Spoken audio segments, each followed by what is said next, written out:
देखें वो अपनी आवाम को मुतमईन करना चाहते हैं। Face saving. उन्होंने एक कॉल पे ढेर हो गए वो। उनकी जब पिटाई हुई तो उन्होंने अमेरिका की मिन्नत तल्ले किए और कहा कि हमारी जान छोड़ाओ, ये तो हमें और मारेंगे। ठीक है, क्योंकि हमने टारगेट्स हमारे बढ़ना शुरू हो गए थे और हमने 250-200 किलोमीटर अंदर जाके मारा है। ये जो हमारे मिसाइल लगे हैं उन्होंने 200-250 किलोमीटर अंदर जाके उनको हिट किया है और हमारे पास इससे भी आगे की रेंज थी। जी। ठीक है, अभी तो लीथल उनको वेपन्स तो हमने यूज लीथल ही नहीं वेपन, किए ये थे। तो कन्वेंशनल पे हमले हैं। ठीक है, तो उनको खुद अंदाजा हो गया कि ये किस कदर एग्रेशन मूड में है। तो इसकी वजह से उन्होंने अमेरिका के मन्नत तल्ले की और जब ट्रम्प ने ट्वीट की तो ये ट्वीट्स अमेरिका की तरफ से आई, ना कि इंडिया की तरफ से आई।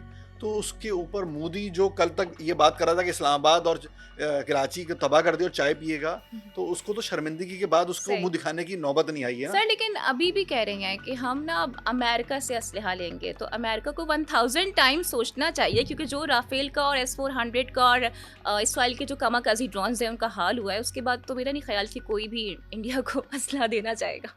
देखें, मैंने आपको पहले भी कहा था कि इंडिया अमेरिका का या यूरोप का चौकीदार है इस रीजन के अंदर।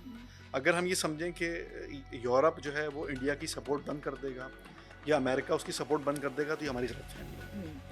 ठीक है ना, कुरान मजीद ही फरमाता है कि यहूद और नसारा आपस में दोस्त हैं, इनको अपना दोस्त ना समझो। ठीक है, तो आप इस गलत फहमी में नहीं रहिएगा कि अमेरिका आपका दोस्त है। अमेरिका इजराइल का दोस्त है, अमेरिका हिंदुस्तान का दोस्त है और उनको ग़ुलाम चाहिए, उनको पाकिस्तान नहीं चाहिए। उनको पाकिस्तान की जो मिलिट्री लीडरशिप, जो शुजा लीडरशिप है वो नहीं चाहिए। उनको वो चाहिए जो उनके पपेट्स हैं। ठीक है, तो वो पाकिस्तान, एक मजबूत पाकिस्तान, एक मुसल्ला पाकिस्तान, एक न्यूक्लियर पाकिस्तान उनको पसंद नहीं है। तो वो इंडिया की सपोर्ट जारी रखेंगे, तो इसमें हमें कोई परेशानी की ज़रूरत नहीं है। हमें अपने इदारों पर एतमाद करना चाहिए, हमें खुदा पर तवक्कल करना चाहिए और अपने इदारों को मजबूत करना चाहिए, ताकि हम अपने दिफा से कभी गाफिल ना रहें। ये जो हमारे लोग शुरू कर देते हैं दिफा पे खर्च हो रहा है, दिफा पे खर्च हो रहा है, आज ये दिफा था तो आपका कराची बचा, आज ये दिफा था तो आपका इस्लामाबाद बचा, आज ये दिफा था तो आपकी 25 करोड़ आवाम बची।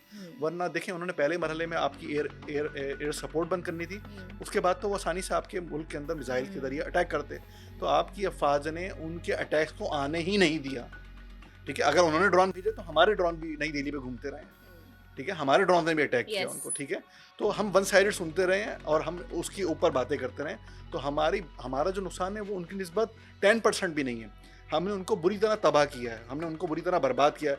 वो जो उनका सबसे बड़ा मिसाइल था ब्राह्मोस, उसके डिपो तबाह कर दिया हमने। उनके जो बड़े बड़े बिलियंस ऑफ डॉलर के प्रोजेक्ट थे वो तबाह किए। यानी अगर हम उनका कॉस्टिंग लगाएं, बहुत ही मिनिमम कॉस्ट जो अभी जो सामने आ रही है, तो हमने उनको एटलीस्ट 4 to 5 बिलियन डॉलर का मिलिट्री लॉस किया हमने उनका। तो ये बहुत बड़ा लॉस है उनके लिए। बिल्कुल, तो भारत को जनाब हर महाज पर शिकस्त का सामना करना पड़ा है और आई थिंक अगर दोबारा भारत ने हम पे जारियत का सोचा भी तो कम से कम उसको 1000 दफ़ा सोचना पड़ जाएगा, क्योंकि जाहिर है उसको मुंह तोड़ और दंदान शिकन जवाब मिलेगा और शायद अब इससे भी ज़्यादा बुरा हाल किया जाएगा। सर बस जाते जाते मेरा एक सवाल है, हम बड़े खुश हुए थे कि शायद एक और पायलट हमारे कब्जे में आ गया, लेकिन उन्होंने कहा कि कोई पायलट हमारे कब्जे में नहीं है, तो आई वॉज सो एक्साइटेड। मैंने कहा लास्ट टाइम चाय पिलाई थी, इस बार कॉफ़ी पिलाते। नहीं, इस दफ़ा तो हमने उनके जहाज़ी तबाह कर दी ना बुरी तरीके से, तो इस दफ़ा जो उनका लॉस है वो बहुत बड़ा है। दूसरी बात ये समझने की ज़रूरत है कि हमारी अफवाज ने जितनी भी प्रेस कॉन्फ्रेंस करी है, जितनी भी मीडिया ब्रीफिंग दी है, इवन हमारे मीडिया ने भी,